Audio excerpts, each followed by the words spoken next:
You asked for it. Here it is. It's a podcast from Apathetic Enthusiasm. In this episode, we make an apathetic enthusiasm. I'm pretty sure we still know how to do this. We talk about glass onion and Andor and hot peppers. It's the show. Hi everybody, I'm Travis. Hey everybody, I'm Brandon, and welcome to Apathetic Enthusiasm. We haven't done an episode of this since July of 2022. Holy, it's been 6 months. It's been 6 months since you recorded with me. Yeah, it's been 6 months since we recorded an Apathetic Enthusiasm because we were too busy talking about Rick and Morty over on interdimensional RSS. Here's what I want to know. I want to know what the Venn diagram is of the audience for Apathetic Enthusiasm and the audience for interdimensional RSS. And I feel like there's a lot of overlap there. But then there's just this like crescent moon of listeners who only listen to AE. They only listen to this show. They have zero interest in Rick and Morty. I bet the ratio of people who listen to only this and don't listen to the Rick and Morty stuff at all is it's like Earth to the universe, right? Like that's how big Sure. a difference it is. But we're thankful for you. Sorry we've been gone so long. Bob Carroll. Bob. Sorry, Bob. Sorry, Bob. I sent you a picture of his love note to us after the 1-year anniversary of this podcast, which we have now been making for over 200 episodes, like I think over 10 years now, or we're getting close. We're coming up on a decade of this show. I think 2015 is when we started. 2015. So we're That's like what's on my resume anyway. Yeah. Good. Glad you're including this on your resume. Anyway, if we happen to go on hiatus for another 6 months, there are plenty of ways that you can follow us. We still have somewhat of a presence over on Elon's social space. We're at Apathusiast. He's at Barnyard Cruise. I'm at Jugglemino. You can find us on Facebook, facebook.com/Apathetic Enthusiasm Show. Send us an email, apatheticenthusiasmshow@gmail.com. Over on Instagram, apathetic_enthusiasm. And then, of course, our website, apatheticenthusiasm.com, where you can still find this show and all the other shows that we dabble in as well.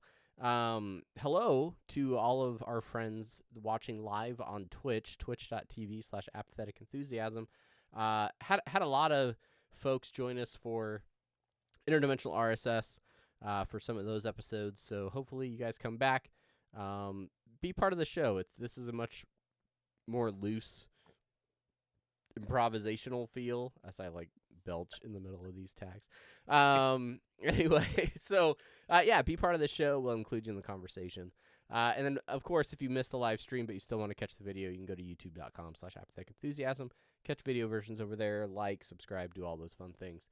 Finally, our Patreon, patreon.com/apatheticenthusiasm, where patrons can get exclusive content to include someone that just won't lie down. Won't Lie Down, the song by Face to Face. Whenever I start wanting to record something, I always end up going back to that song, because I know all the parts to it. Sure. I know the guitar, and I know the bass, and I know the drums, and so it's really, and I know all the lyrics. So I'm like, let me put them all together. And so whenever I get a wild hair, that's what I usually tend to record that, or Pictures of Shorelines by Further Streams Forever. But the other day, I got this wild hair to like, you've seen those videos on like TikTok or Instagram stories of like people playing different music or instruments, right, and putting them together or reacting to each other. Yeah. So like in the back of my mind, I'm always like, how do they do that? I want, and earlier that day I was helping out the job I'm like the company that I'm with right now do video stuff. So I'm like, well, I'm in this video mode already. Let me see what I can put together. And so I sat down behind the drums and I set up my iPhone on a little tripod. I recorded the drums, and then I was like, well, how am I gonna play along to that? because normally I try to like just play along to my phone, but then the Bluetooth headphones for the phone are always kind of like off, and so it's never synced it up doesn't sync right. Yeah. right. But what I found was, oh, okay, well I could take that video from my phone, airdrop it to my computer, and the earbuds from the computer, I can now play along to that instead of to the phone, and then the phone can be recording me play that stuff. So that's how I did it for each of the parts. And what I was surprised by was the mix of the the live speaker from my drum amp, from the guitar, from the bass playing in there. It was a surprisingly good mix on its own, and I was like, I didn't have to do much post production on that stuff at all. Yeah. I'd mess with some of the levels of the vocals because, let's face it, it's the part I'm most insecure about. Because you are the one singing. And, yeah. It's I'm most insecure about. So I just mess with some of those levels, but I'm like, oh, this is fun. If I had to give any feedback on the video, and again, if you want to see this video, you can go to patreon.com/apatheticenthusiasm. But I feel like you are a good singer when you commit, and I think you let that insecurity get to you a little bit in the production, so you started doing the Brandon thing, which is let me be a little bit weirder when I'm singing, and then so it kind of adjusts some of the vocals in that way. But I thought it was a great video, and yeah, you're super talented. You're far more talented than I could ever hope to be. I can't play one of those instruments. So, and you did 3 plus sang. So, but you know how to do a pocket operator, and I mean that's an instrument as well. Meep moop. I'm trying to hold it up to the camera. Yeah, I do want to make some mixes on the pocket operator. I was cleaning what my family lovingly calls the clofus. Mm-hmm. Because if you are new to this show or new to the inner workings of my life, then you would know that I record all of this from my walk-in closet. That's right. This area that you see behind me, if you're watching a video version of the podcast, is a corner of my closet, and we were hiding like a bunch of Christmas presents and stuff in here for the holiday, extravaganzas. And so when Christmas was over, it was like, cool, I can clean everything up. And then I was like, oh, let me rearrange some things. And I got like a new little shelf that I could put more pops and other crap on. So I was like, oh, let me clean all this up. And in that process, I start going through things. I'm like, oh, here's my pocket operator. Oh, here's my video camera from the early 2000s. Here's all this other random stuff. And then I get distracted, and I'm pulling SD cards out of 10-year-old cameras and being like, oh, there's a weird vlog my kids did when they were toddlers. Okay, cool. That's weird. But yeah, so I found the pocket operator, and much like you, I'm incredibly insecure about my singing. So whenever it's time for Dan Harmon's Social Media Minute, I am more than happy to play pre-recorded audio. And yeah, so I'm going to start mixing some up on the old pocket operator. Nice. Which it's gonna be great, and I think it's a good segue, because I'm gonna put this episode on our RAM feed as well. Oh, hello, RAM listeners. Welcome. Just so you know, and after we're done recording, it's time for semi-pertinent news. Oh, sorry. We're gonna record an intro for the episode on the feed. That way, when people come listen to it, they're not like, what the hell is going on? So we're going to do like a quick intro. And now now in this episode, we're talking about planning that intro. So now that intro that you heard at the beginning of this is where I found out about it. Yes. Good. Good to know. This is our process. It generated. Anyway, so welcome listeners of RAM, Interdimensional RSS, to this podcast. This is our podcast. This is just Travis and I, where we talk about whatever's on our mind. Kind of us hanging out, right? That's right. And normally we try to have a main topic. And today, he said it in the intro, and we might as well get into it. We don't have fancy transition music or even beatboxing, even shitty beatboxing. Yeah, no. We just awkwardly call out our transitions before they happen. Yeah. Here we go. Our first transition. Movies. Movies. Well, first of all, happy 2023 to happy everybody out there. 2023. Um, Any resolutions, Brandon? Anything you're trying to do differently in the new year, or are you past that in your life? You don't need resolutions. You're resolved to live your life. I think it's okay to be free from the belief that we're going to stick with resolutions anymore. Yeah, that's fair. You know. I mean, did you think to yourself, I'm going to make a resolution this year and I already blow it? My resolution was to be more prepared for podcasts, and we've already screwed that up. So, no, I really didn't. I didn't think explicitly about any resolutions. I mean, there's things I could always be better at. I am thinking a lot about my health and about fitness and things like that, just because this is the year, much like you last year, where I turned 40. So, it's a big milestone, and I want to, be around for, another 40 or so, if possible. So just, being more healthy, just making sure I stay active. But then again, I also got like a bar set for Christmas, and so I've been making mixed cocktails at home, which is not something I used to do in the past. So drinking less is certainly not a resolution for me. But yeah, I don't know. Just That's cool, man. Looking forward to new opportunities and being open to whatever happens in the next year. That's great. Well, I'm happy to share this journey with you and into 2023 with health and good tidings. Hey, did you run that long race that you were supposed to run last year? I know.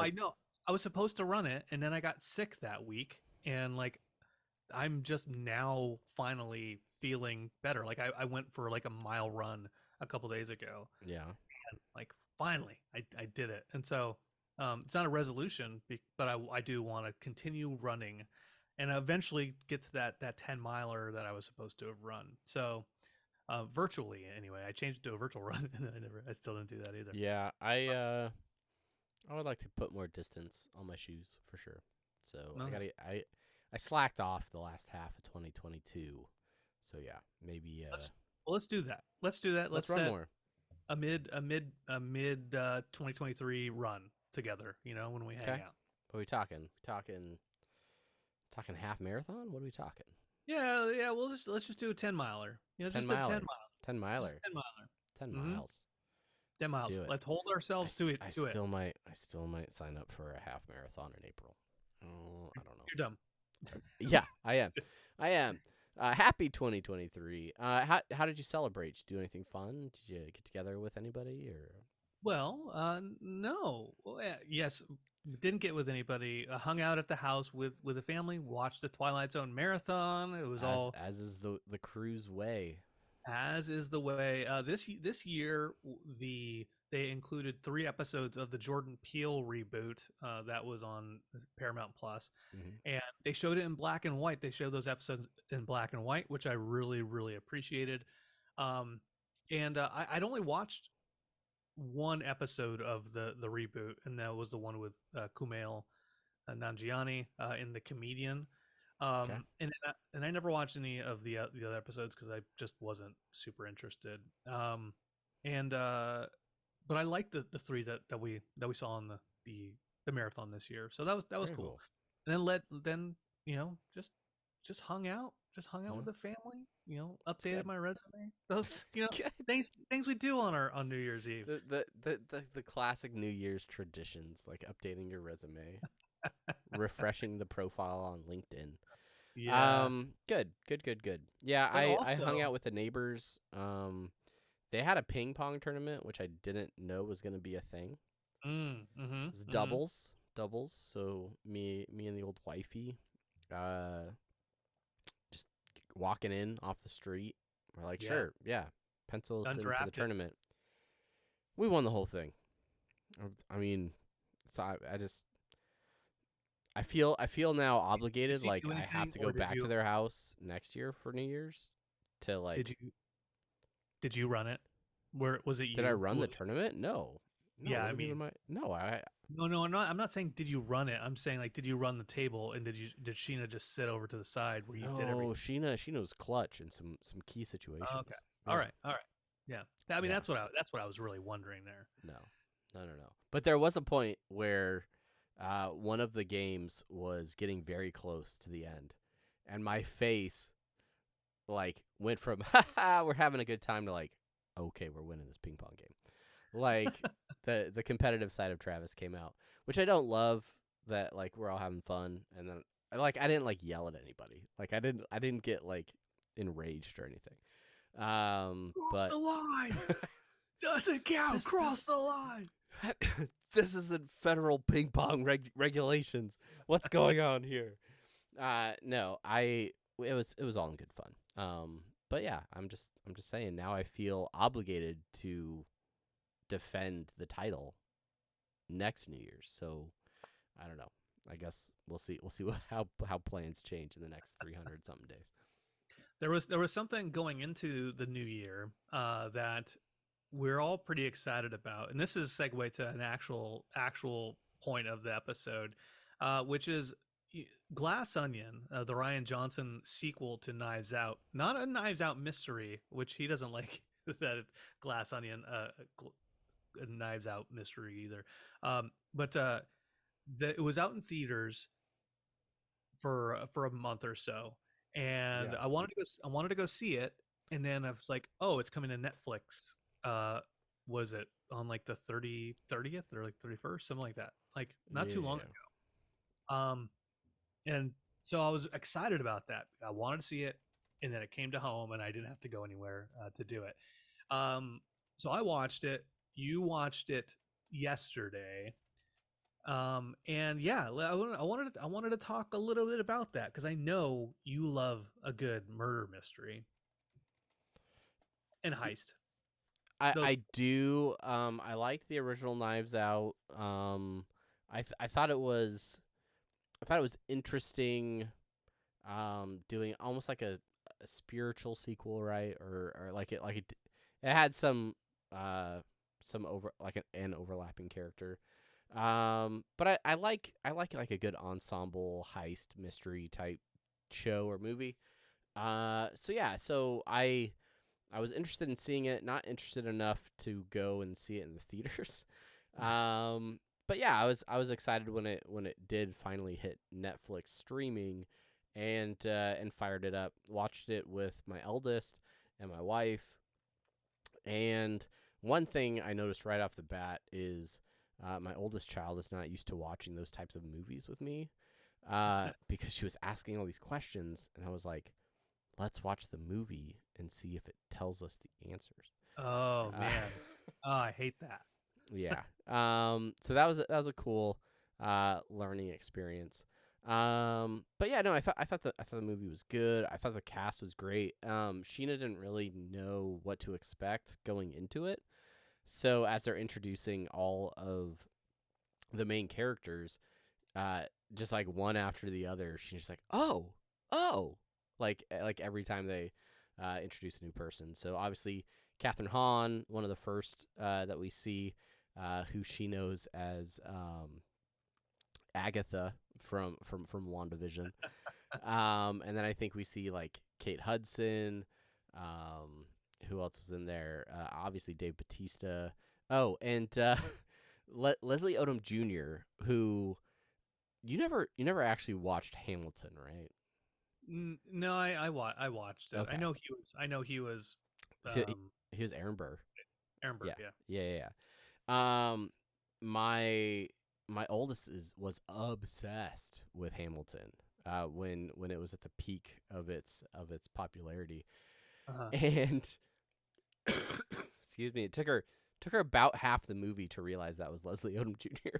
So thank you, Grumpy Shih Tzu, for the subscription. Ooh, big subscription, 10 months. Thank you so much. You're great. You're the best. Thank you. Appreciate it. So yeah, I mean, really awesome.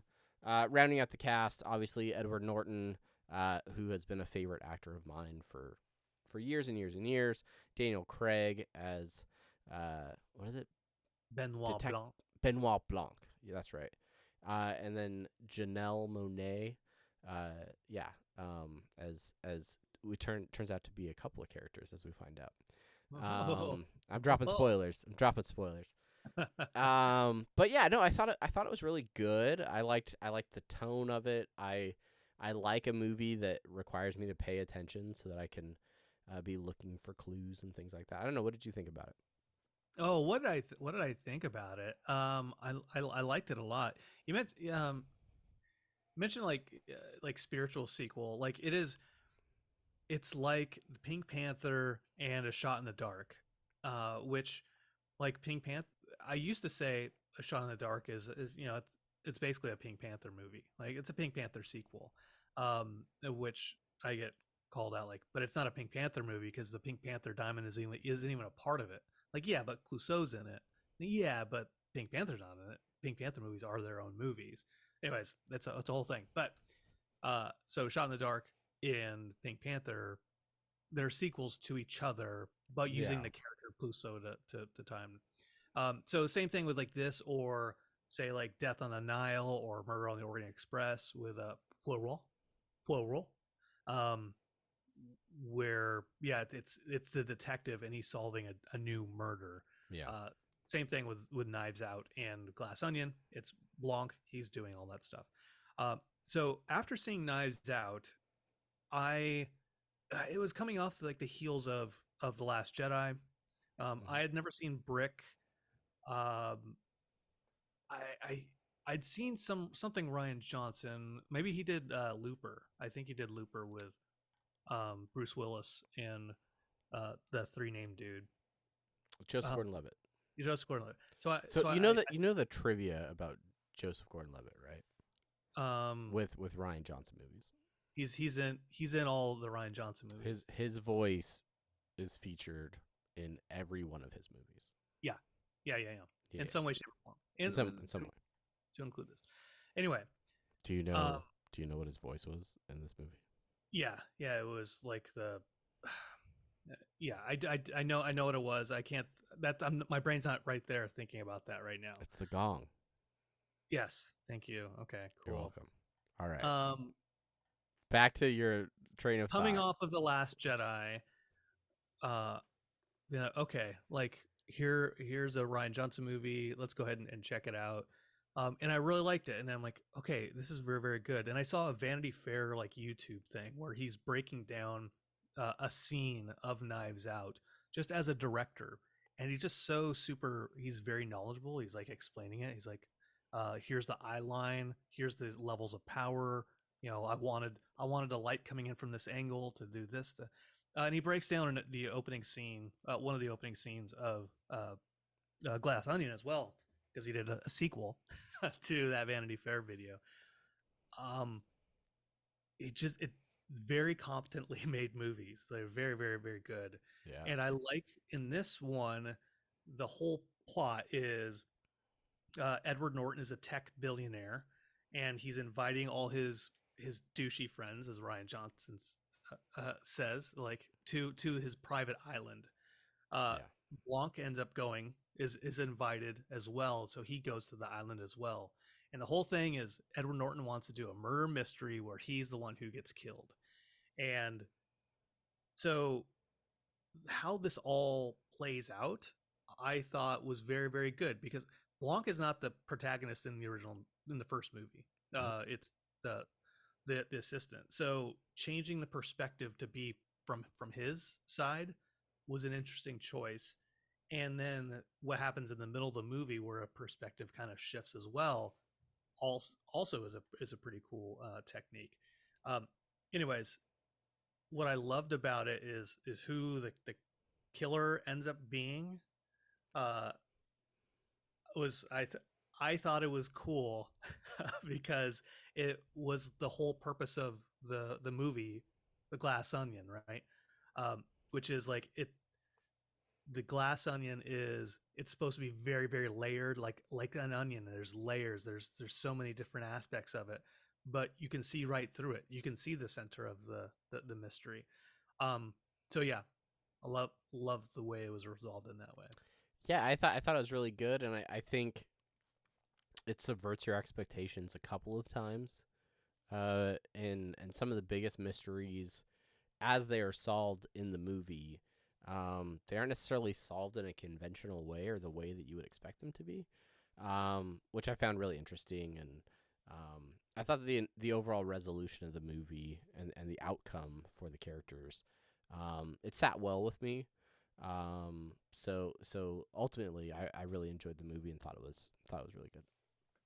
Yeah, it's a movie you can sit there and just abbreviate how important it is, from a directorial technical standpoint. Yeah, yeah, yeah. Um, Fun stuff. okay, yeah, great. I'm gonna ask you one more thing about this movie because Sure, please do. it came out in 2022, late 2022, but it takes place in around March, April of 2020. This is a movie that is now 2 years removed from the start of the coronavirus pandemic, but it takes place in a time where like the pandemic was very fresh. Like this was the period of time where we were like washing all of our groceries before they were delivered to our house because and we didn't leave our houses for like weeks because we didn't know what was going on or how to treat it or anything like that. Um, it's the first time I feel like for me as a viewer, I've watched that period of the pandemic as like a period piece. And it was really interesting to me to look at how different characters were responding to it, how different characters even down to there's a scene very early on, and they're all meeting on a dock to take a boat to this private island, and they all have masks on, right? And some of them are wearing them. They all have different styles of mask. They all have different ways that they're wearing them. Some of them, nose exposed. Other people like not wearing them at all. Some people like, can we hug? Can we not? And it's really interesting to me to see those behaviors played out in a movie. And obviously, they kind of write out the idea of COVID very quickly because they all get some sort of billionaire immunity very quickly, and then it becomes an afterthought after that. But I thought that first, I don't know, 15, 20 minutes of the movie where they're responding to COVID in different ways, I thought was interesting, and I'm curious if that's something that we'll continue to see writers and directors portraying, or if that's something that's already going to kind of be like, all right, we're not gonna deal with that. We'll just move forward with it. I don't know. Did what did you think about that, or did you just not really think? Yeah, about it? I wonder because when the movie was made, that's when things were like it was adopting some of the stuff that was going on as the movie was being made. So any other movies that were made at this similar time and maybe are released later, maybe we'll see more of that. But I don't know if that's a well that people are going to go back to Yeah. consistently. Um, I I liked that they addressed it at the beginning, and then they're like, then they Deus Ex vaccinad it away, Yeah. so we didn't Yeah. do the math. Yeah. But I like some like Blanc is in the bathtub and he's playing murder mystery with famous people. He's playing Angela Among Us Lansbury. with R.I.P. Angela Lansbury. Yeah. Yeah. Yeah, I But thought it was like interesting because that, to me, it was telling about some of their characters in seeing how they handled that situation. Like it was early indicators to me about like how each character dealt with that situation was indicative of their overall sort of personality and worldview going into the rest of the situation. yeah, I like Goldie Hawn's daughter.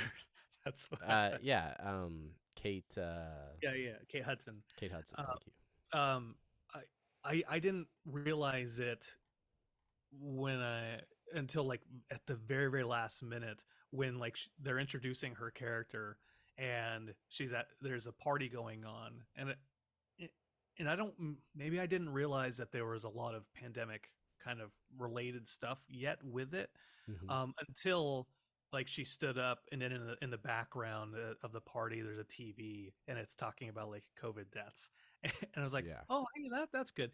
And then we see Blanc, and then we see them get to the thing. I was like, oh, okay. Now I know the period in which this movie takes place. Um, and like I think maybe again it won't be a well that people go back to, but Yeah. you talk about it as a period piece. I think it's interesting because it reflects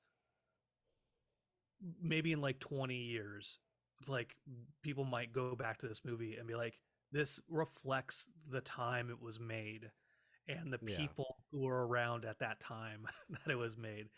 In certain ways, like The Conversation, Francis Ford Coppola, like some of those films where they are tied to a time frame Yeah. and it gives context to like what that was about.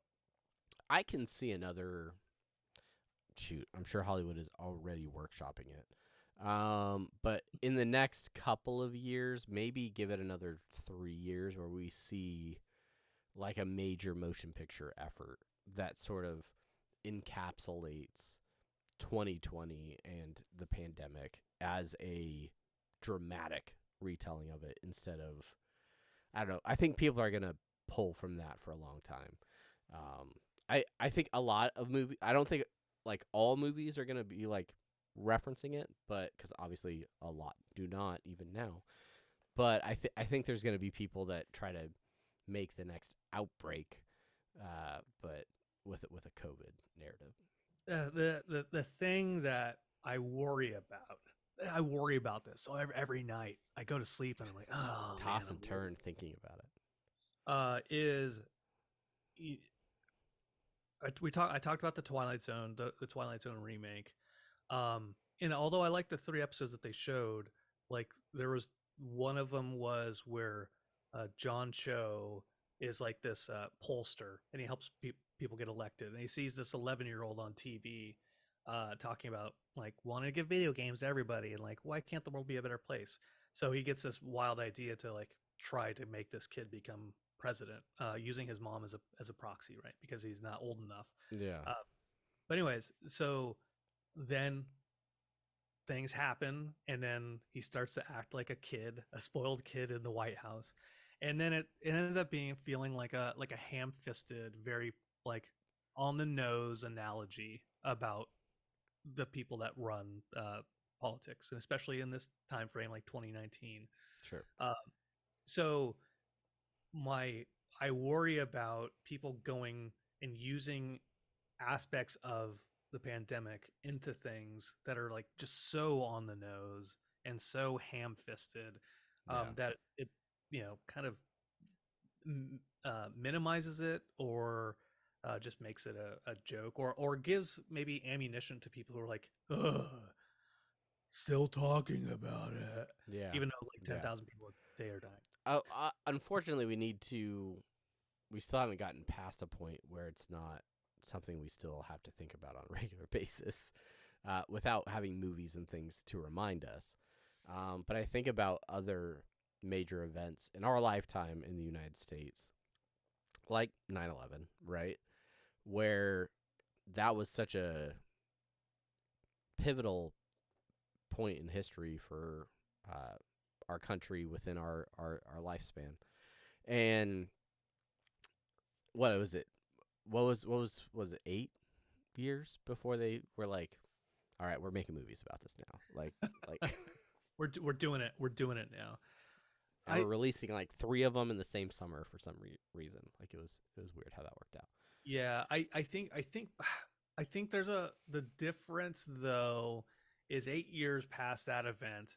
Same thing with like making World War II movies, you know, fairly quickly after World War II, Vietnam, right? Is well, let me take a step back. Let's leave the Vietnam example to the side here for a second. Uh, like World War II, 9/11, those were fairly universally where people like, yeah, these like we're united in this cause. We're True. united in this idea, and there was this almost like same thing with like a Sully movie where like, yeah, we want to see the success of the human heart, and like, we want to feel together. um COVID is just so politic pol- polarizing, uh Yeah, yeah, and that it's that divisive because there isn't one ground truth for the majority of society to yeah. be like, yeah, this is what happened. Too many people are still. And that's why I left Vietnam to the side. N- Although I There's think plenty of Vietnam movies out there, though. no, there are plenty of Vietnam movies out there, but I think whereas like people were united as far as like a 9/11 or World War II, I think people were also united for Vietnam, because I think it was universally uh, disparaged. Like Yeah, yeah, basically everyone acknowledges like, that was a bad idea. true. Um, unless you're Kissinger, maybe, but that's not the point. Nobody wants a Kissinger movie. Is there a No, Kissinger movie? I There don't know. might be. There probably is two of them. You can go to Blockbuster find them. All right. Well, that's enough about that movie. While we're on the topic of war and divisiveness and the start of rebellion, I Mm. want to shift gears a little bit and discuss something that has been on our minds for a really long time and has been the content of post episode Twitch streams for months, but Months. because we have not had an episode in 6 months, we have not formally discussed the series in its entirety on Apathetic Enthusiasm, and it's a little show we like to call Andor. This Andor. So we're gonna talk all about our thoughts from several months ago on Andor, the show as a whole, some of our favorite parts of it. When we come back from this commercial break. All right, and we're back. Thank you so much. Um, whether or not you heard a commercial is strictly up to how well Brandon kept track of the time and whether or not he inserted an ad break or not. We'll see. Hopefully you enjoyed that. We'd love to hear who sponsored your ad break. Anyway, we are talking about Andor. I almost feel wrong talking about this a little bit because I didn't like rewatch the series or something in preparation for this conversation, but this started out as a series that, if I'm honest, I was not sure how much I was going to like it. I didn't know if I was going to be as interested in this series about Cassian Andor, but very quickly my opinions changed, and this is now possibly some of my favorite Star Wars material in existence. I don't know where do we start with this conversation? Do we just jump in from the beginning? How do you want to talk about it? Let's talk a little bit about the history of the show. The history of Andor. I feel like we're coming into this late, right? There are Sure. so many podcasts out there that have talked about Andor while Andor was on. There are Yeah, probably Andor podcasts. No, probably no. There are Andor definitely. podcasts. We're a little bit delayed when we're talking about this, but let's just go ahead and just say, if you have not heard of the show, Andor, Cassian Andor, is a character that was on in Rogue One originally. Rogue One, a Star Wars story, which takes place in between, the Revenge of the Sith and A New Hope. It's all Like about right before the start of A New Hope. leading directly into A New Like Hope. moments before the opening scene of A New Uh, Hope. but it is between the two. But Yeah. and so when they came out a couple years ago and they said we're going to do a show about Cassian Andor, my thought was, what? I didn't care about him when I watched Why? Rogue One, let alone why would I care about him now? And and I think a lot of people felt that way. Yeah. Then what? The first 3 episodes were were all released at the same time. I had heard somebody, I think maybe it was John, saying like, "Oh, it's good," and so I'm like, okay, I'll go and watch an episode or two. I watched the 3 episodes. I'm like, this is really good. Like, I want to see Yeah. what happens next with this character and where he goes, because he's a very selfish dude at the start.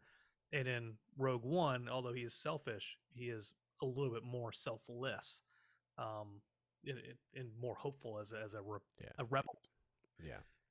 I think it's depending on what you appreciate about Star Wars and the aspects of the universe that you really gravitate towards, that could have a serious effect on whether or not you initially like this series.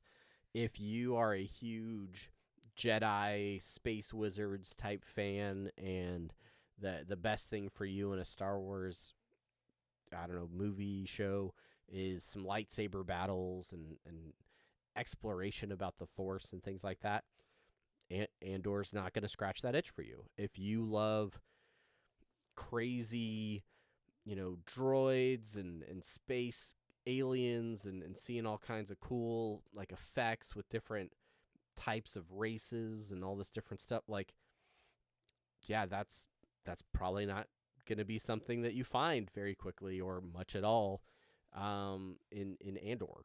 But if you really like a deeper understanding of, I don't know, the political unrest and the way that the Empire could sort of take control over an entire galaxy and have all these other, planets and systems sort of have to fall in line, and at the same time have a small group of people that recognize that that's not right and they're rising up to try and fight back against that.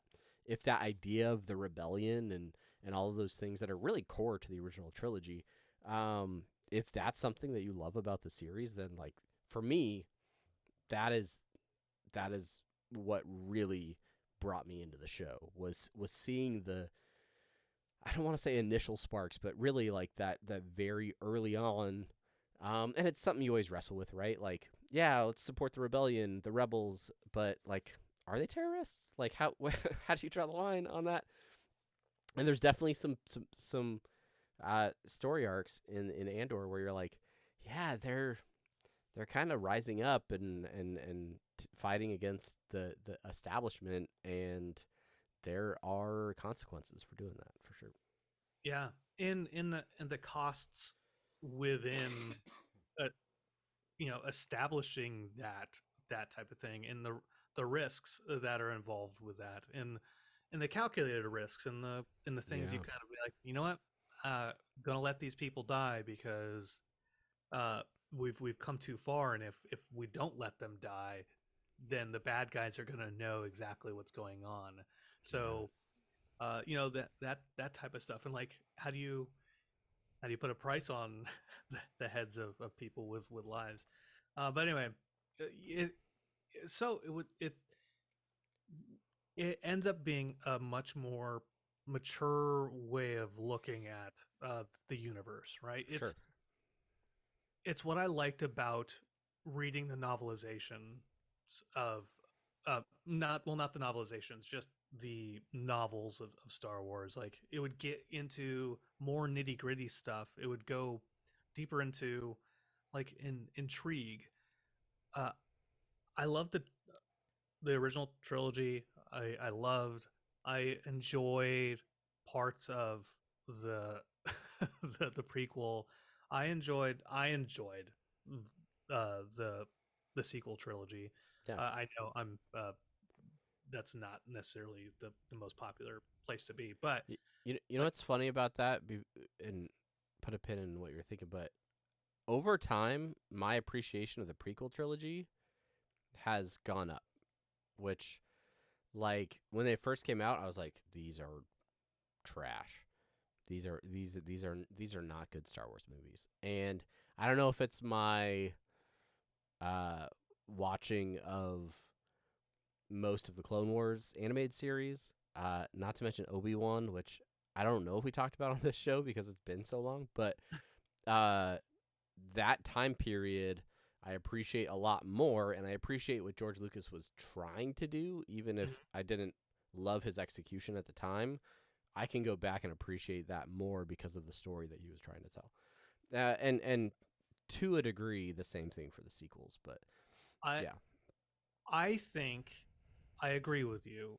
Like as a synopsis, and I think I've said this on here before. Sure. Like as a Wikipedia synopsis of the prequel trilogy, what he was doing was good, right? Like just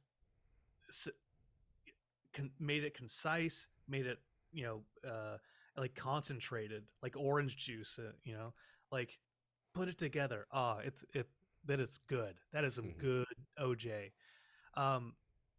But then when you see the actual execution, you see the acting, you see the directing of it, then it starts to lose it. Because I mean, like the opening intro of not the Attack of the Clones shit, the Phantom Menace, right? Yeah. Like trade disputes and all that type of shit. Like that's not something we had in the original trilogy. They didn't talk about that. This was politically the end of an era and how complacency creates the rise of fascism, right? Yeah. On paper, great, right? In execution, not so much.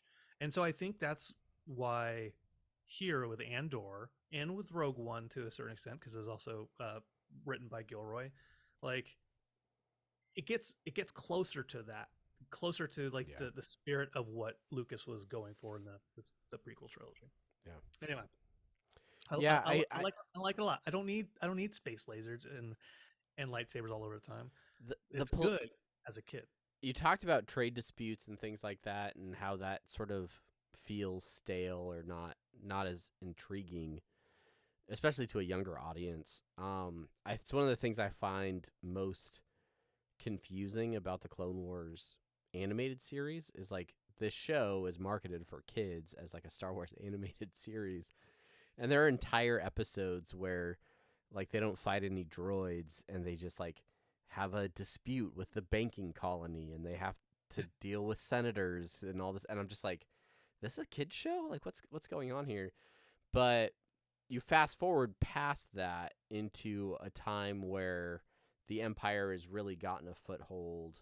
The Jedi are gone, and all that are left to, I don't know, fight back are small pockets of a resistance, this small rebellion that forms, and really more so than in any other point, I think in current Star Wars lore, right? The new canon, this is the earliest glimpses into that rebellion that I think we really get to see in Star Wars content, and I just think it's phenomenal. I thought the show goes through different story arcs in different periods of time,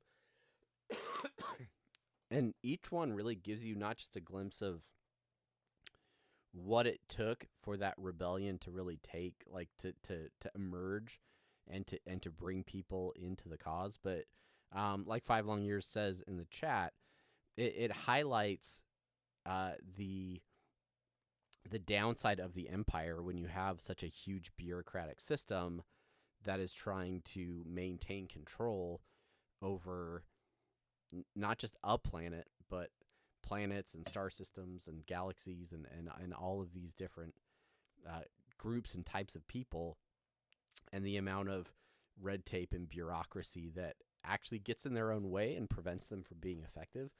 I think is really interesting to see from the perspective of a person who has worked in large bureaucratic organizations with a lot of red tape and rules that sometimes prevent us from being as effective as we can be. And so I don't know. I thought that was really cool and really interesting. I think it's just such a good show. The whole prison sequence, everything that happened with the prison, I love that. Like if that was a mini series on its own, I would think it would be fantastic. Yeah, I wanted to make bring up a point about the Empire coming to strength and Empire losing its grasp and some of the triggers on that. I think it's interesting. Andor's flashback stories where he's on the planet as a young boy, a Republic ship crashes, Mm-hmm. and uh, like they when he meets Mara, uh, I think yeah, Marva, and she's like, you got to come with me. Like they'll kill you, right? So like even the Republic ships before the Empire took over were bad, right? And so like the Empire, there's a little bit of an aspect of exploration here. I don't think it was fully fleshed out, or maybe not obvious. Is that the Empire just adopted the system that the Republic had Yeah. the entire time, and like it's just evil with a different flavor. The whole thing with like the Jedi becoming bureaucratic and kind of complacent, right?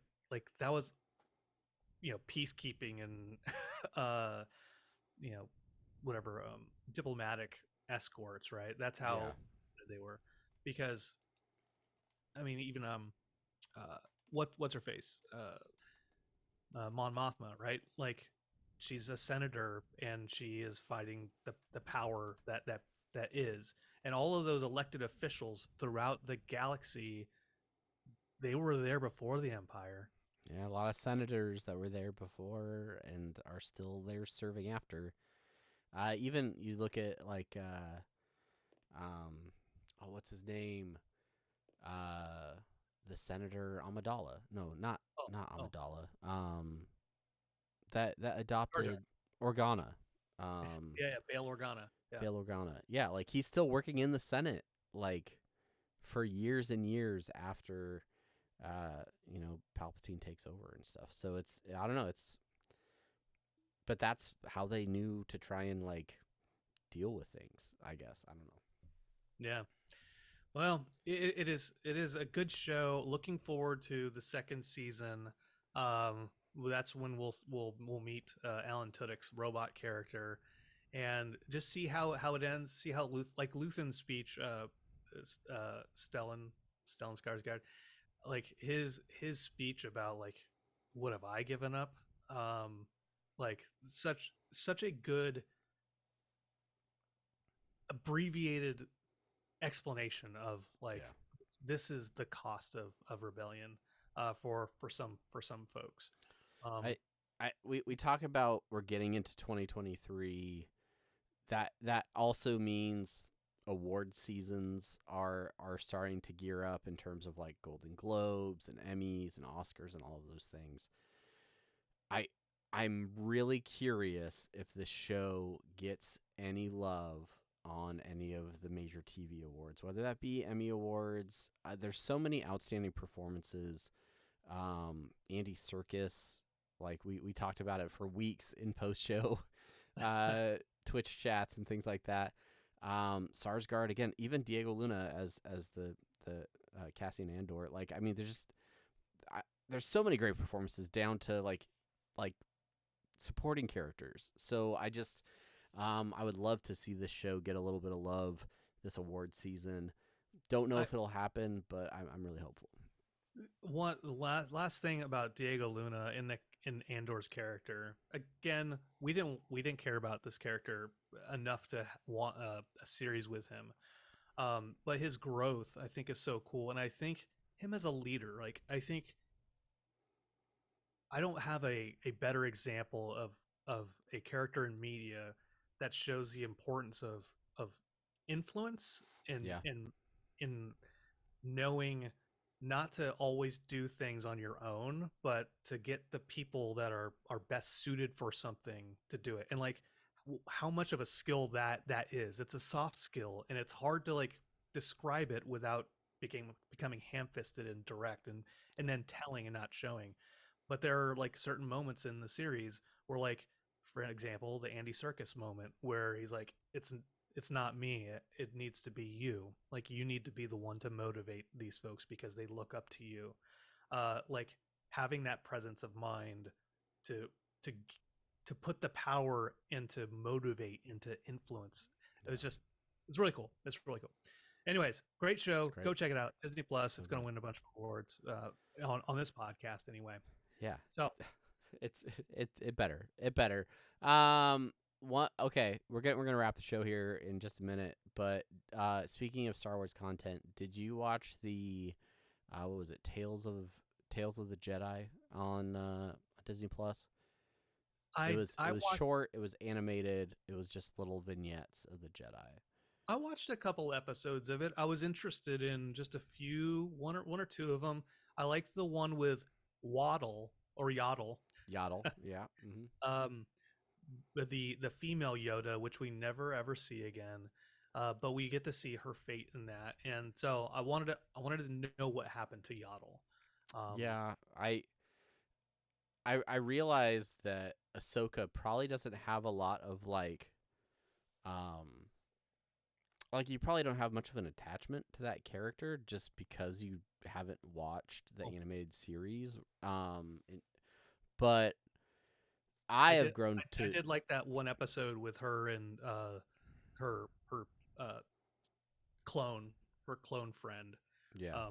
I didn't have the context. I don't know enough about that character because I didn't watch the Clone Wars. Yeah. But I liked that, and it helped me be like, okay, let me look up more about these characters. Yeah, we have an Ahsoka live action series that's on its way. I'm very curious to see how that's received by fans and how that goes, right? Because even when I think season 2 of Mandalorian came out, I wasn't as invested in that character as I am now, having watched almost all of the Clone Wars. So yeah, I'm very curious to see how that character kind of gets added into the mix. Because it just has always felt like this character that is super important in the animated stuff,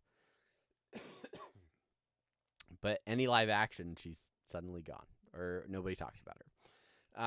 So I'm curious to see how that all gets, sort of remedied. But I don't know. I between Obi-Wan and Andor, very happy with the recent Star Wars offerings from the Big Mouse direct to Disney Plus. We'll see if they can have the same sort of success with a theatrical release if they ever give us another one. But for now, yeah, good stuff. For now, good stuff.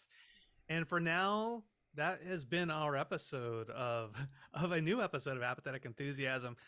Thank you everyone for listening. If you want to hit us up, going back to those call outs at the beginning, hit us up on Twitter at Apathusiast. I'm at Barnyard Cruise. He's at Jugglemino.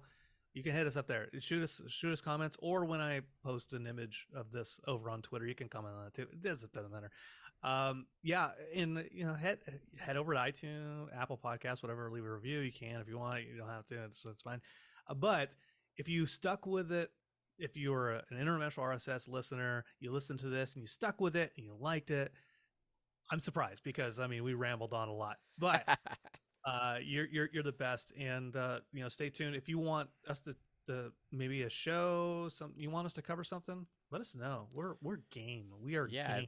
If you're an Interdimensional RSS listener and you've gone this far, hop over to Apathetic Enthusiasm, hit that subscribe button. We will be making more of these during the Rick and Morty off season. So yeah, glad that you're here, and thank you so much for listening. Woo! Until next time, everybody. I am Brandon. I'm Travis. Okay. See you later. We didn't talk about board games. Oh no. Next episode.